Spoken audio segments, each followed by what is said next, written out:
you were never taught how to think.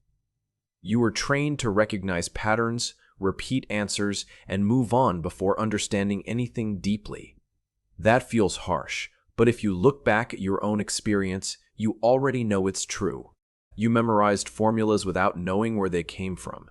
You repeated definitions without ever testing them against reality. And somehow, that was called intelligence. Think about this. The moment a problem changes slightly, everything collapses. You hesitate. You second guess. You search your memory for something that looks familiar. Not because you don't understand the concept, but because you were never trained to build understanding in the first place. You were trained to match patterns, not solve problems. And here's the part nobody tells you. That wasn't an accident. The system rewards speed over depth. It rewards correct answers over correct thinking. If you arrive at the right answer using a different method, you're marked wrong. If you follow the exact steps but don't understand anything, you are marked right. Over time, your brain adapts. It stops asking why. It starts asking, what's the fastest way to finish? That's the shift. And once it happens, it's hard to notice. You begin to confuse familiarity with understanding. A formula looks familiar, so it feels correct.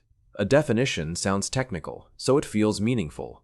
But when reality changes, when the problem no longer matches the pattern you memorized, everything breaks. Not because the problem is hard, but because your method was never built to handle change. Real problem solving doesn't work like that. It doesn't start with answers. It starts with questions. It doesn't rely on memory. It relies on observation. But that approach is slower, messier, harder to grade, so the system avoids it. It replaces thinking with structure. It replaces curiosity with instructions. And you followed those instructions perfectly. You learned how to pass tests, how to complete assignments, how to recognize what the examiner wants. But none of that is the same as understanding. None of that prepares you for situations where there is no template, no clear formula, no predefined answer waiting to be recalled.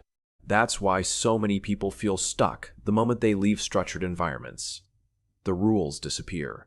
The patterns don't match. And suddenly, all that confidence built on memorization starts to fade. But here's the truth. You were never told. You were never the problem. The frustration you felt, the confusion, the sense that something didn't add up, that wasn't failure. That was awareness. That was your brain noticing the gap between what you were taught and what actually works. Most people ignore that feeling. They assume they need to try harder, memorize more, follow instructions better. But a few people stop. They question. They look closer. And that's where everything changes. Because once you see the system for what it is, you can't unsee it. You realize that knowing answers is not the same as understanding problems. You realize that speed is not intelligence. And most importantly, you realize that thinking is a skill you were never actually taught. And that raises a dangerous question. If the system never taught you how to think, then what exactly were you learning all along? There was a moment when the illusion cracked completely. Not slowly, not subtly, instantly. A group of experts were given the responsibility of approving textbooks for an entire education system. These weren't random people. They were qualified, experienced, trusted. The kind of people you're told know what they're doing. Stacks of books arrived. Hundreds of pages. Diagrams, equations, explanations. Everything looked serious. Official, important. The kind of material that decides what millions of students will learn. But hidden inside that stack was something different. One book had nothing in it. No content. No explanations. No knowledge. Just a cover and empty pages. And somehow it passed. Not only did it pass, it received a score, a rating, a judgment. As if something had actually been evaluated.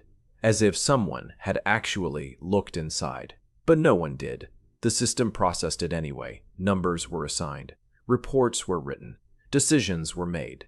And nobody noticed the most important detail. There was nothing there. Think about that for a second. A completely empty book was treated the same as a real one. Not because the people involved were stupid, but because they were actually engaging with the material. They were following a process, checking boxes, completing steps. The system didn't require understanding. It required participation. And that's the difference. Because from the outside, everything looked correct. The forms were filled, the reviews were submitted, the structure was followed perfectly. But underneath all of that, there was no thinking happening at all. That's when the deeper problem becomes obvious. The system doesn't just allow shallow thinking, it protects it. If someone had actually opened the book, the illusion would have broken immediately. But opening it wasn't required. Thinking wasn't required. The process was enough. And once you see that, you start noticing it everywhere. You see it in classrooms where students repeat answers without understanding them. You see it in exams where the method matters more than the result. You see it in conversations where people use complex words but can't explain what they mean. It all follows the same pattern. Form over substance. Appearance over reality. Process over understanding. And here's the uncomfortable part. You've been part of that system your entire life. You learned how to follow the structure, how to give the expected answer, how to sound correct without needing to be certain. You weren't forced into it. You adapted to it because that's what got rewarded.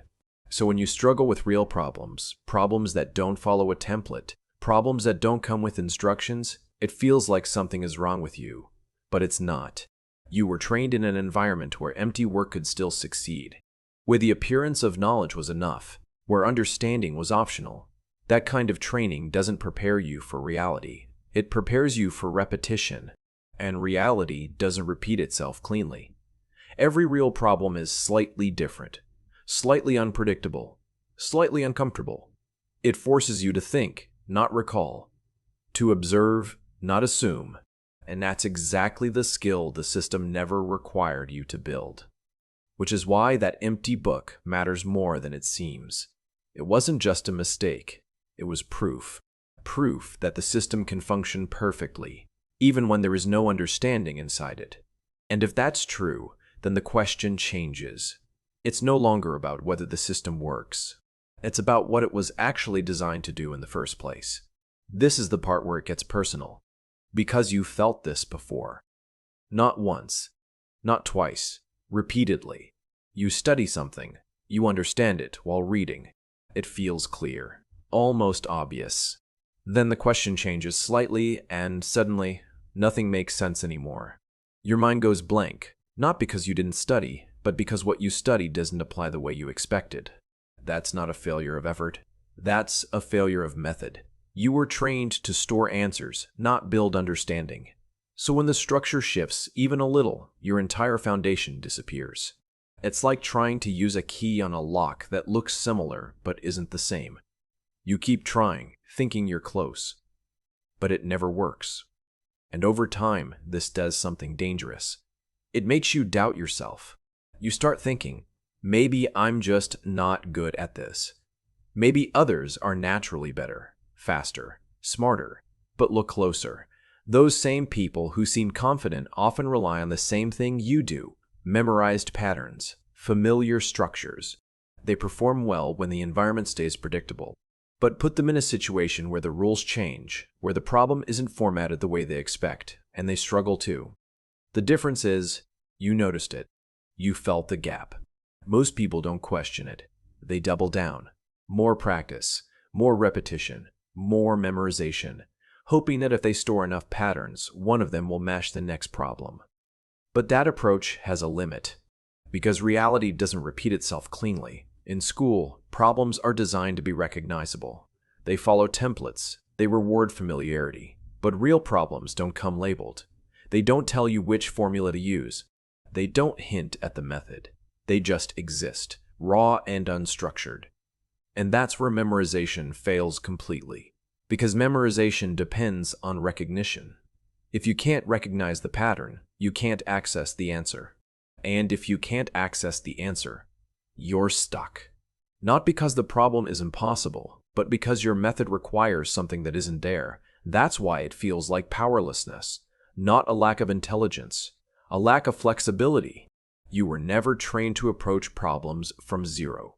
to break them down, to question assumptions, to build understanding step by step. Instead, you were given finished solutions and told to remember them. So when those solutions don't fit, you have nothing to fall back on. Think about how often this happens outside school, in conversations, in meetings, in real decisions. Someone asks a question that doesn't match the script, and suddenly the room goes quiet. People look for something they have seen before, something they can repeat safely.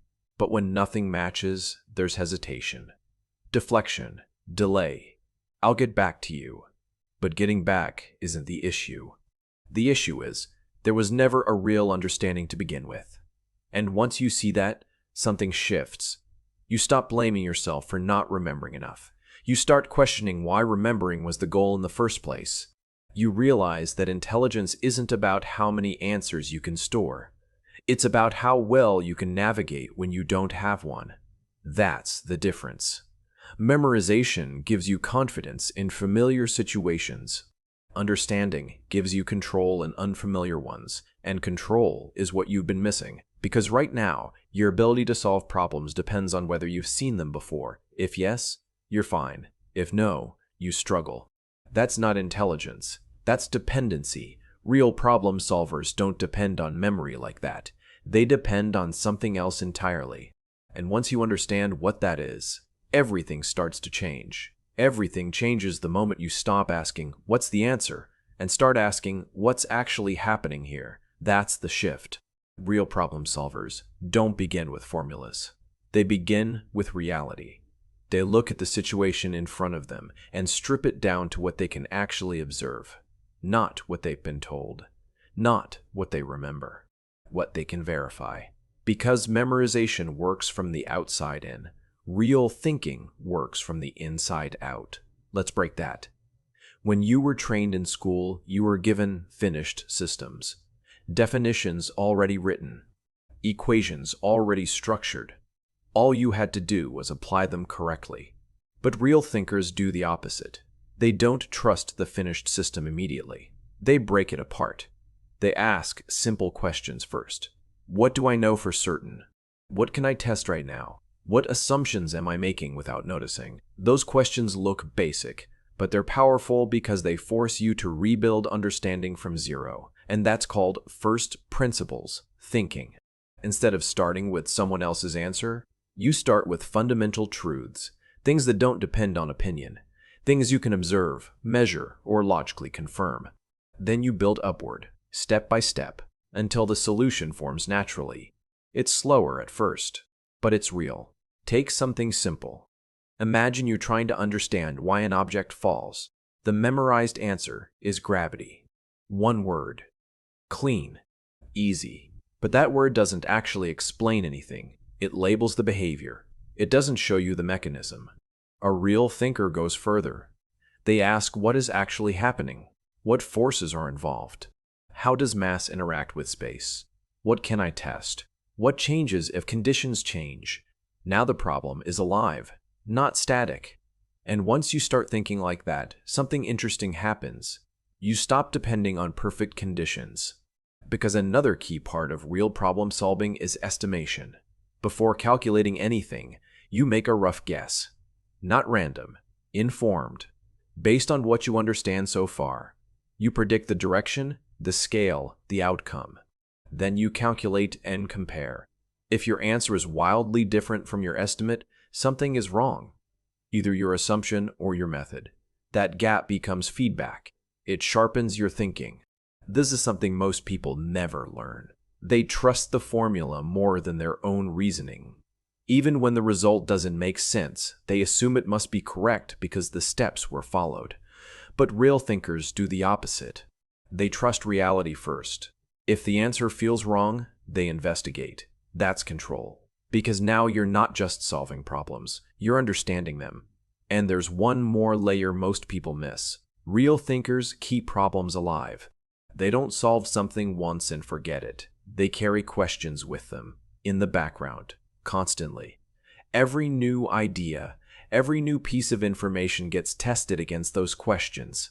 Most of the time, nothing happens. But occasionally, something clicks. a connection forms. A pattern appears. A solution emerges from a completely different direction, and to everyone else, it looks like sudden intelligence, like talent, like genius. But it's not. It's the result of sustained attention. While others move from topic to topic, chasing answers, real thinkers stay with problems.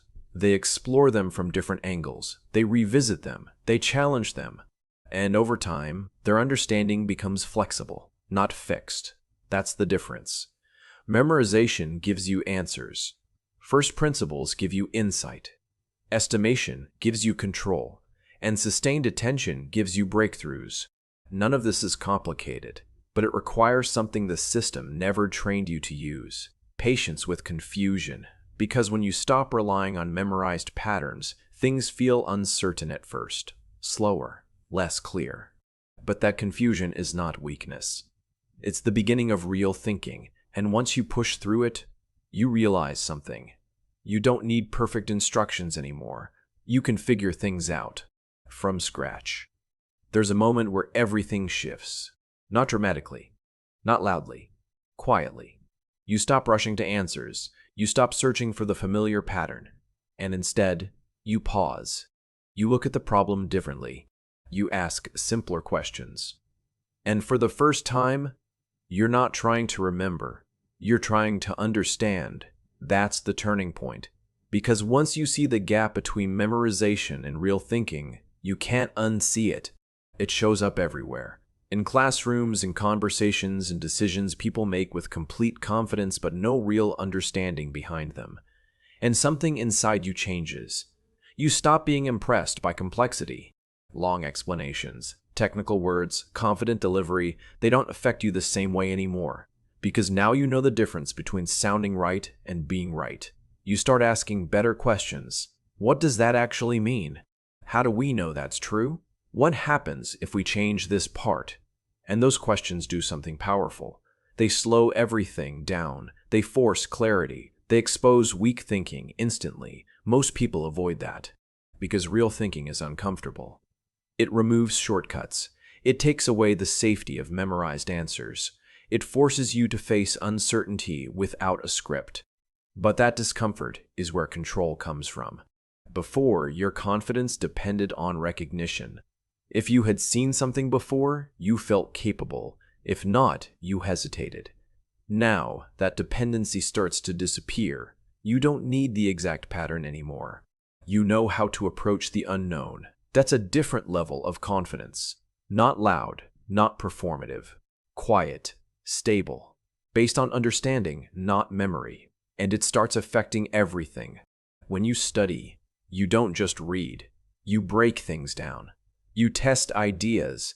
You rephrase concepts until they make sense in your own words. When you face a problem, you don't panic. You simplify. You look for what's actually happening underneath the surface. Even in conversations, you notice the difference. You see when someone is repeating something they've heard versus when they actually understand it. You see where assumptions are being made, where logic breaks, where confidence is covering uncertainty. And you don't get pulled into it anymore. Because now you have something most people don't. A way to think. Not a collection of answers. Not a set of formulas. A process. A method. Something you can rely on even when nothing looks familiar. That's what was missing. And once you have it, the system loses its control over you. You can still use it when needed. Pass exams. Follow structures. Work within rules. But you're no longer limited by them. You're not dependent on them. You can step outside and figure things out on your own. That's the real advantage. Because the world doesn't reward people who can repeat answers. It rewards people who can solve problems when there are no answers available. And that's where this leads. Not just better grades, not just better performance, better thinking, better decisions, better understanding of how things actually work. It's not about being smarter than others. It's about no longer being trapped by the same limitations. And once that shift happens, everything becomes different. Because now, when you face something new, something uncertain, something complex, you don't freeze. You begin from scratch. And that's something most people never learn how to do.